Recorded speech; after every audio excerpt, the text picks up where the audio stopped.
और जब कोर्ट ने कहा कि ये सही है, होना चाहिए, तो अब उनके मन में दूसरा बीमारी पैदा हो रहा है। मैंने कहा कि उनको संवैधानिक प्रक्रिया की जानकारी नहीं है, संवैधानिक प्रक्रिया को उनको समझना चाहिए, तब इस तरह का बयान देना चाहिए। अब बिहार के विजय सिन्हा जी और उनके पार्टी के लोगों को ज्ञान ज़्यादा है, तो ज्ञान बांटना चाहिए। अगर समर्थन में है तो बगल का प्रदेश उत्तर प्रदेश है ना, मध्य प्रदेश है ना, इन राज्यों में जाति आधारित गणना शुरू करना चाहिए। जाति आधारित गणना को कल हाईकोर्ट ने हरी झंडी दे दी। जैसी ही हरी झंडी मिली है उसके बाद नेता प्रतिपक्ष विजय कुमार ने साफ तौर पे विजय कुमार सिन्हा ने सवाल उठाया। सवाल उठाते हुए कहा है कि बिहार सरकार के नियत में ही खोट है, इसलिए वो आंकड़ा को सार्वजनिक नहीं कर रही है। हम तो पहले से समर्थन में थे। जब इस पर हमने बात की जदी कोटा के मंत्री श्रवण कुमार से, तो उनका साफ तौर पे कहना है कि हम तो शुरू से समर्थन में थे और हमारी वजह से जाति जनगणना वो हो भी चुका है। अगर नेता प्रतिपक्ष विजय कुमार सिन्हा कह रहे हैं कि हमारे नियत में खोट था, तो क्यों नहीं अपने बगल के राज्य में वो जाति जनगणना करवा रहे हैं? क्या कुछ कह रहे हैं श्रवण कुमार, आप सुने। विजय सिन्हा बहुत जानकार व्यक्ति है और उनके जानकारी के हिसाब से बिहार में न कोई नेता है न कोई अधिकारी है। बहुत बड़े नेता हैं, जानकार हैं, तो उनका जवाब क्या दे सकता है? अधिकारी का क्या ज़रूरत पड़ता है, कर्मचारी का कैसे ज़रूरत पड़ता है, उनको नहीं मालूम है। संवैधानिक प्रक्रिया है, कानूनी प्रक्रिया है, उसके हिसाब से अधिकारी कर्मचारी का पदस्थापन किया जाता है, कर्मचारी और सरकारी लोगों से काम लिया जाता है। तब उनको इतना भी अगर जानकारी नहीं है तो हम लोग उनके बारे में क्या कह सकते हैं? उनका कहना है कि अधिकारी जब सब सारा काम कर ले रहे हैं तो मंत्री का क्या काम है? मैंने कहा कि उनको संवैधानिक प्रक्रिया की जानकारी नहीं है, संवैधानिक प्रक्रिया को उनको समझना चाहिए, तब इस तरह का बयान देना चाहिए। जातीय जनगणना पे भी कह रहे हैं कि बिहार सरकार के नियत में खोट है, हम लोग तो शुरू से समर्थन में हैं। अगर समर्थन में है तो बगल का प्रदेश उत्तर प्रदेश है ना, मध्य प्रदेश है ना, इन राज्यों में जाति आधारित गणना शुरू करना चाहिए।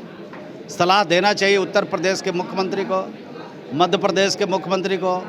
आज जिन जिन राज्यों में भारतीय जनता पार्टी की सरकार है उनको सलाह उनको देना चाहिए। आज दिल्ली में तो उनका ही सरकार है, श्रीमान मोदी जी देश के प्रधानमंत्री है, उनसे डेलीगेशन मिल करके भारतीय जनता पार्टी को सुझाव देना चाहिए कि देश भर में जाति आधारित गणना किया जाना चाहिए।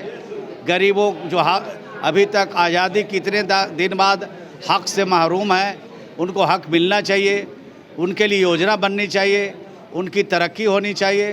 तो ये सब बात जाके दिल्ली में बताना चाहिए। अगर ज्ञान कम है दिल्ली वाले को और दूसरे प्रदेश के भारतीय जनता पार्टी के नेताओं को ज्ञान कम है और बिहार के विजय सिन्हा जी और उनके पार्टी के लोगों को ज्ञान ज़्यादा है, तो ज्ञान बांटना चाहिए, ज्ञान से अवगत कराना चाहिए।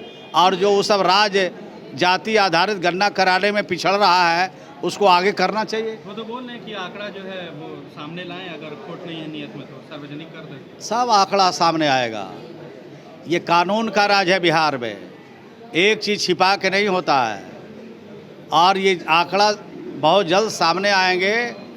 और जब ये ताली बजा रहे थे, खुशी जाहिर कर रहे थे और कह रहे थे कि जो मसविदा बिहार में बनाया गया था जाति आधारित गणना का, उसमें पूरी तरह से ठीक ठाक नहीं था। लोगों के राय मशवरा और एक्सपर्ट लोगों की राय और जानकारी नहीं उसमें शामिल किया गया, इसीलिए ये काम हुआ। तो मोदी जी भी तो बड़े नेता, वो भी ये बात बोलते थे, सब भारतीय जनता पार्टी के नेता बोल रहे हैं। और जब कोर्ट ने कहा कि ये सही है, होना चाहिए, तो अब उनके मन में दूसरा बीमारी पैदा हो रहा है। समर्थन है में मणिपुर की सवाल को लेकर के प्रधानमंत्री अभी तक संसद नहीं पहुंचे, क्या कहिएगा? उनको सलाह दीजिए, विजय जी कुछ पूछिए ना उनसे, भारतीय जनता पार्टी को। हरियाणा में घटना घट रही उनसे पूछिए ना। बिहार में लाठीचार्ज होता है, अब पुलिस के आंख में बुकनी झोंक रहे हैं, मिर्चाई का गुंडी झोंक रहे हैं, कह रहे हैं कि बिहार में कानून का राज है, ये नहीं है। और जब धरा के अब जा रहे थे, लाठीचार्ज हो रहा है, तो कह रहे हैं कि कानून का राज है, ये नहीं है। तो हाई कोर्ट ने क्या कहा दिया, सुप्रीम कोर्ट ने क्या कहा? कि जो काम हुआ है बिहार के में वो कानून के हिसाब से हुआ है। अब सरकारी कर्मचारी के आंख में बुकनी झोंकिएगा, अब वो बुकनी आपके आंख में अगर पड़ जाए तब कैसा लगेगा? तब तो कहिएगा पुलिस ने झोंक दिया, तब तो कहिएगा कि सत्ताधारी दल ने योजनाबद्ध तरीके से बुकनी झोंक दिया।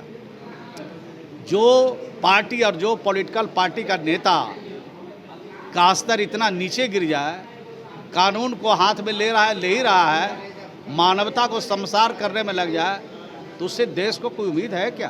तो आपने साफ तौर पे सुना श्रवण कुमार का क्या कुछ कहना था। उन्होंने साफ तौर पे कहा है कि आप बगल वाले प्रदेश में पहले करवाए जाते जनगणना, उसके बाद आप डिसाइड करें कि किसकी नीयत में खोट है। हालांकि अब बिहार में हरी झंडी मिल चुकी है। अब देखना है कि काम 80% पहले भी हो चुका था, 20% लगभग काम बचा हुआ है। अब देखना है कि काम जल्द से जल्द कब कंप्लीट होता है। तो फिलहाल इस तरह की खबरों के साथ हमारे साथ जुड़े रहें। तब तक के लिए आपका बहुत बहुत धन्यवाद। सिर्फ खबर दिखाना देशवा न्यूज का मकसद नहीं, देशवा न्यूज की कोशिश है कि समाज की सूरत बदलनी चाहिए। देशवा न्यूज पर वीडियो देखने के लिए लाइक करें, सब्सक्राइब करें, साथ ही बेल आइकन दबाना न भूलें।